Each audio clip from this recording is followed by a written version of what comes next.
जय हिंद। मुगल वंश के चौथे राजा जहांगीर के बारे में जानते हैं। जहांगीर 1605 ईस्वी से 1627 तक भारत पर अपना शासन किया। जहांगीर का बचपन का नाम सलीम या शेखू बाबा। अकबर जहांगीर को प्यार से शेखू बाबा कहकर पुकारा करते थे। जहांगीर का जन्म 31 अगस्त 1569 को फतेहपुर सीकरी में शेख सलीम चिश्ती के कुटिया में हुआ था। जहांगीर के पिता सम्राट अकबर और माता जोधाबाई, जो अकबर जोधाबाई को मरियम उज जमानी का उपाधि दिया था।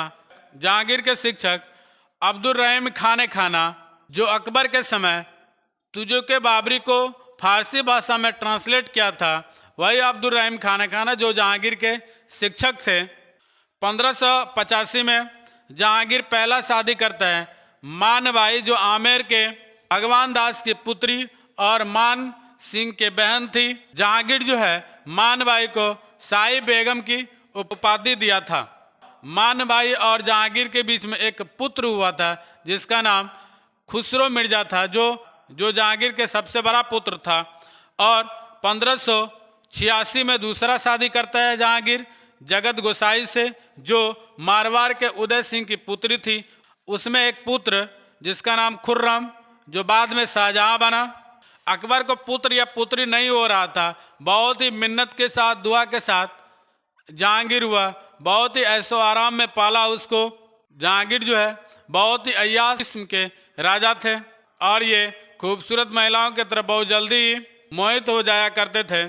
जैसे ही 24 अक्टूबर 1605 ईस्वी को जहांगीर राजगद्दी पे बैठता है तो जहांगीर के बड़ा पुत्र खुसरो मिर्जा राजगद्दी के लिए विद्रोह कर देता है। जालंधर में एक छोटा सा युद्ध होता है जिसमें खुसरो मिर्जा की हार हो जाती है और उसे पकड़कर जेल में डाल दिया जाता है। जैसे ही जहांगीर को पता चलता है, सिख धर्म के 5वें गुरु अर्जुन देव ने खुसरो मिर्जा का मदद किया था और गुरु अर्जुन देव को पकड़कर उसको भी फांसी दे दिया जाता है। जहांगीर जो है शुरू से ही अय्याश थे। जहांगीर जो है जो भी खूबसूरत महिला को देखता है तो उसके तरफ मोहित होकर वह शादी कर लेता था या फिर अपने हरम में रख लिया करता था। वैसे मेहरुन्निसा, जो बाद में जहांगीर जो है नूरजहां या नूरमाल का उपाधि दिया था, उसको भी नवरोज के त्योहार में देखा था। वह खूबसूरत थी जिससे जहांगीर जो है उसके तरफ मोहित हो जाता है और 1611 में वह तीसरी शादी कर लेता है मेहरुन्निसा से, जिसको बाद में नूरजहां या नूरमाल का उपाधि दिया था। नूरजहां या नूरमाल के बारे में कुछ जानते हैं। मेहरुन्निसा विधवा थी जो पहले अली कुली नामक व्यक्ति से विवाह किया था और अली कुली का जैसे ही मृत्यु हो जाता है तो 1611 में जहांगीर जो है उसके तरफ मोहित होकर वह शादी कर लेता है, जिसको बाद में नूरजहां या नूरमाल का उपाधि प्रदान करता है। मेहरुन्निसा या नूरजहां या नूरमाल के फैमिली के बारे में कुछ देखते हैं। नूरजहां या नूरमाल के माता जो असमत जो थी, उनको गुलाब से इतर बनाने के विधि के बारे में वो बहुत ही अच्छे से जानती थी। पिता गयास बे, जिसको जहांगीर वजीर बनाया था, उसे एतमादुद्दौला का भी उपाधि दिया था।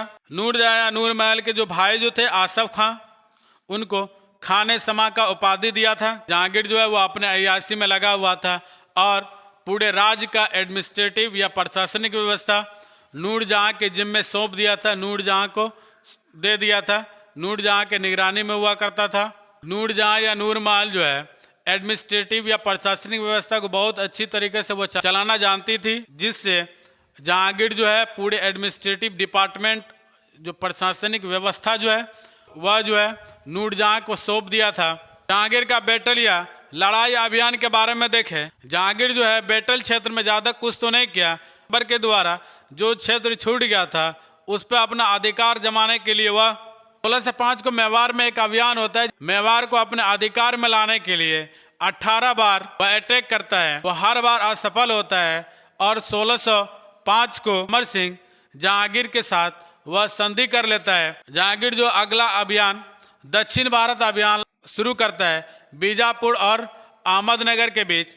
इसमें भी शांति समझौता हो जाता है। जहांगीर को न्याय का जंजीर कहा जाता है। जहांगीर स्वयं ही अपने जनता का कष्ट और मसले को सुनता था और उस पर विचार करता था और फैसला देता था। जहांगीर जो है शाह बुर्ज और यमुना के पत्थर से एक सोने का जंजीर जो है वो बांधा हुआ था जिसमें 60 घंटियां था। जहांगीर की मृत्यु 28 अक्टूबर 1627 को वह कश्मीर से लौटते समय भीमवार स्थान पर उनका मृत्यु हो जाता है। जहांगीर जो है शुरू से ही अफीम और बहुत सारे नशे वाले पदार्थ का यूज करता था, जिससे वो अंतिम समय में बीमार पड़ने लगा, जिससे उनकी मृत्यु हो गया। सादरा लाहौर जो अभी का पाकिस्तान है, रावी नदी के किनारे जहांगीर को दफनाया गया। जहांगीर के शासनकाल में इंग्लैंड के राजा जेम्स प्रथम ने विलियम शॉकिन को 1608 में, पॉल कैनिंग को 1612 ईस्वी में और विलियम एडवर्ड को 1615 में और सर थॉमस रे को भेजा था। जहांगीर का आत्मकथा के बारे में बात करें, तुजुके जहांगीरी मोतबिंद खान नामक व्यक्ति ने इस आत्मकथा को पूरा किया था। जहांगीर बिल्डिंग के क्षेत्र में या स्थापत्य कला के क्षेत्र में ज़्यादा कुछ तो नहीं किया। वह शालीमार बाग जो कश्मीर में बनवाया था और लाहौर की मस्जिद बनवाया था। जहांगीर के काल को चित्रकला का स्वर्ण काल कहा जाता है। कला के क्षेत्र में बहुत ही पारखी था।